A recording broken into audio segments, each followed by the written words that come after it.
Hi friends, welcome to cook to easy. ఈరోజు మనం చూడబోతున్న recipe నిమ్మకాయతో పచ్చడి రెసిపీ అండి. చాలా ఈజీగా చేసుకోవచ్చు. రండి ఎలా చేస్తామనేది చూస్తాం. మనం ఈరోజు 1/2 కేజీ నిమ్మకాయతో ఈ నిమ్మకాయ పచ్చడి అనేది చేయబోతున్నామండి. 1/2 కేజీ నిమ్మకాయ తీసుకొని బాగా కడిగేసి శుభ్రంగా తుడిసి ఫ్యాన్లో ఆరబెట్టేసి ఈ విధంగా కట్ చేసి పెట్టుకోవాలండి. అలానే బాగా పండిన 3 నిమ్మకాయ నుంచి జ్యూస్ అనేది తీసుకోవాలి. కల్లుపు ఒక 4 టేబుల్ స్పూన్లు అనేది తీసి పెట్టుకోవాలండి. ఇప్పుడు మనం తీసుకున్న నిమ్మకాయ, ఉప్పు ఇవి అన్నిటినీ లేయర్ చేయాలి. ఒక గ్లాస్ బౌల్లో ఫస్ట్ ఉప్పు అనేది వేయండి, దాని మీద నిమ్మకాయ వేయండి, తర్వాత మళ్ళీ ఉప్పు వేయండి, తర్వాత నిమ్మకాయ వేయండి. ఈ విధంగా మనం లేయర్ చేస్తూ రావాలండి. లేయర్ చేసి లాస్ట్కు మనం రెడీ చేసి పెట్టుకున్న ఈ నిమ్మకాయ జ్యూస్ అనేది కూడా దాని మీద వేసేసి మనం చేతులతో నిమ్మకాయని బాగా ప్రెస్ చేసి మూత పెట్టేసి 10 రోజుల వరకు మనం వదలాలండి. నిమ్మకాయ జ్యూస్ వేసాం కాబట్టి ఇది టేస్ట్ అయితే ఇంకా డిఫరెంట్ ఉంటుందండి. నిమ్మకాయ జ్యూస్ వేసి ఇలా మూత పెట్టిన తర్వాత అండి, ఒక్క రోజు తర్వాత మనము ఇది ఓపెన్ చేసేసి పొడిగా ఉన్న ఒక స్పూన్తో మిక్స్ చేసుకోవాలండి. ఈ విధంగా రోజుకు ఒక్కసారి కలుపుతూ 10 రోజు అనేది మనము ఈ నిమ్మకాయని మనం ఇలా ఊరడానికి వదలాలండి. ఈ విధంగా చేస్తేనే మనకు ఈ నిమ్మకాయ స్కిన్ అనేది బాగా జ్యూసీగా మనకు పచ్చడిలో దొరుకుతుంది.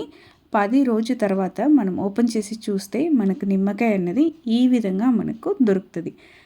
ఆ నిమ్మకాయ జ్యూస్, ఉప్పు అన్నిటినీ అది లాగేసి ఈ నిమ్మకాయ స్కిన్ అనేది బాగా టెండర్గా మనకు రెడీ అయిపోయింది. రండి ఇప్పుడు పికిల్ ఎలా చేస్తామనేది చూస్తాం.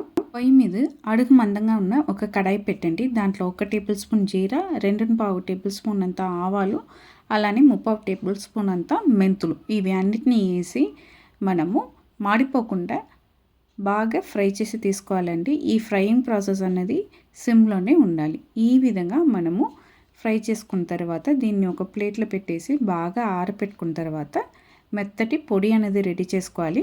మనం అన్ని పొడిని వాడట్లేదండి, ఇది పొడి చేసి రెడీగా పెట్టుకోండి.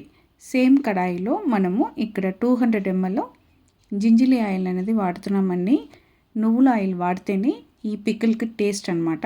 ఈ నువ్వుల ఆయిల్ అనేది బాగా వేడి అయిన తర్వాత 1 టేబుల్ స్పూన్ అంతా ఆవాలు వేయండి. ఆవాలు బాగా ఫ్రై అయిన తర్వాత అండి, మనం ఆల్రెడీ 10 రోజు వరకు ఊరబెట్టి తీసుకున్న ఈ నిమ్మకాయని ఈ ఆయిల్ వేసి బాగా కుక్ చేసుకోవాలండి. ఇక్కడ ఈ పికిల్లో ఈ కుకింగ్ ప్రాసెస్ చాలా ఇంపార్టెంట్ అండి. సిమ్లో పెట్టి ఈ ప్రాసెస్ని చేయాలి. ఈ విధంగా మీరు నిమ్మకాయని వేస్తున్నప్పుడు పొయ్యిని సిమ్లో పెట్టుకొని వీలైన వరకు కొద్ది కొద్దిగా వేసి కలుపుకోండి. అన్నీ ఒకేసారి మీరు వేసారంటే అది ఆయిల్ వేస్తున్నాం కాబట్టి మనకు ఆయిల్ అనేది చేతిలో తగలడానికి ఛాన్సెస్ ఉన్నాయండి. ఇలా వేసి ఒక 2 మినిట్స్ పాటు కుక్ అయిన తర్వాత మనం 1 టీ స్పూన్ అంతా పసుపు అనేది యాడ్ చేసుకొని మిక్స్ చేసుకోవాలండి. మిక్స్ చేసి బాగా కుక్ అయిన తర్వాత మనం దీనికి కారం అనేది వేయబోతున్నామండి. మనకు ఈ నిమ్మకాయ కుక్ అయిన తర్వాత బాగా స్మెల్ అనేది వస్తుందండి. ఈ నిమ్మకాయ అనేది ఆయిల్లో కుక్ అవుతున్నప్పుడు ఆ స్మెల్ చాలా బాగుంటుంది. చూడండి, ఆయిల్లో బాగా కుక్ అయ్యి ఈ విధంగా మనకు దొరికింది. ఇప్పుడు మనకు కారంకు తగ్గినట్టు 80 గ్రామ్ నుంచి 100 గ్రామ్ వరకు మనం కారపొడి అనేది యాడ్ చేసుకోవచ్చండి. నేనైతే 80 గ్రామ్స్ కారపొడి అనేది యాడ్ చేస్తున్నా.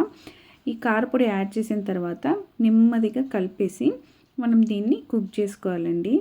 ఈ విధంగా మనం కారం వేసి కుక్ చేసిన తర్వాత అండి, మనం గ్రైండ్ చేసి పెట్టుకున్న ఈ ఆవు పొడి నుంచి 2 టేబుల్ స్పూన్ అంతా ఆవు పొడి అనేది వేసుకోండి. దీన్ని నెమ్మదిగా మిక్స్ చేసుకోవాలండి. మిక్స్ చేసుకున్న తర్వాత ఒక్కసారి ఉప్పు, కారం అన్నీ చెక్ చేసుకోవాలండి. ఒకవేళ మీకు ఉప్పు తక్కువ అయిందంటే ఉప్పు ఈ సమయంలో వేసుకోవచ్చు. అలానే కారం కూడా ఈ సమయంలో వేసి బాగా మిక్స్ చేసి మనం కలిపేసి దీన్ని కుక్ చేసుకోవాలండి. సిమ్లోని ఒక 5 to 7 మినిట్స్ పాటు ఈ నిమ్మకాయ అనేది ఈ మసాలాతో కుక్ అవ్వాలండి. కుక్ అయ్యి మనకు ఆయిల్ అనేది సెపరేట్గా పైకి తేలాలండి. చూడండి, మనకు ఈ మసాలా కూడా ఆయిల్లో బాగా కుక్ అయిపోయింది. మనకి ఇప్పుడు నిమ్మకాయ పికిల్ అనేది రెడీ అయిపోయిందండి. ఈ విధంగా ఆయిల్ అనేది సైడ్కు రావడం స్టార్ట్ అయిందంటే మనకు పికిల్ రెడీ అయినట్టే. ఈ విధంగా రెడీ అయిన తర్వాత పొయ్యిని ఆఫ్ చేసి ఈ పికిల్ని కంప్లీట్గా మనం కూల్ డౌన్ చేయాలండి. తర్వాతనే మనం జార్కి మార్చుకోవాలండి. చూడండి మనకు పికిల్ అనేది సూపర్గా రెడీ అయిపోయింది. ఇక్కడ వీడియోలో చూడండి మీరు ఈ విధంగా కలుపుకుంటే కింద అడుగు అన్నది పట్టకుండా మనకు పికిల్ అనేది రావాలండి. అది కరెక్ట్ టెక్స్చర్ అనమాట. ఇప్పుడు పొయ్యిని ఆఫ్ చేసేసి దీన్ని కూల్ డౌన్ చేసుకోవాలండి. కూల్ డౌన్ చేసిన తర్వాత మనం దీన్ని జార్కి అనేది మార్చుకోవాలి. కంప్లీట్గా మనకు ఆరిపోయింది. చూడండి ఆయిల్ ఎట్లా మనకు సెపరేట్ అయి వచ్చిందండి. జార్కు మార్చడానికి ముందు ఫస్ట్ ఒక్కసారి బాగా కలిపేసి తర్వాత జార్కు మార్చండి. ఈ నిమ్మకాయ పికిల్ మీరు ఇప్పుడే తినొచ్చు, కానీ జార్లో వేసిన తర్వాత ఒక్క వారం తర్వాత మనం తినేమంటే ఈ ఉప్పు కారం అన్నీ ఈ నిమ్మకాయకి పట్టేసి మనకు టేస్ట్ అనేది చాలా డిఫరెంట్గా సూపర్గా ఉంటుందండి.